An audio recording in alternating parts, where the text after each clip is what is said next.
విస్తరి ముందేసి పస్తులు పెట్టావే తీపి వస్తువు చుట్టూ తిరిగే ఈగలు చేశావే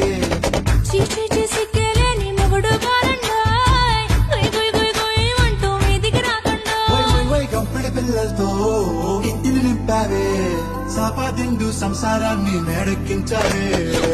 ఇరుగు పొరుగు ముందు సరసాల తండా గట్టి పడుకోరే కుక్కలాగా మీ వాళ్ళు ఇచ్చేస్తాం ఎక్కేస్తాం ఇట్టాగే డాబాలు పెళ్ళయి సన్నాల్ని అయినా కానీ మాస్తారు తగ్గేదే లేదంటూ నా గొంగడికి పడుతుంటారు హే గోదారి గట్టు మీద రామసలకావే గోరింట కట్టుకున్న సందా మామావే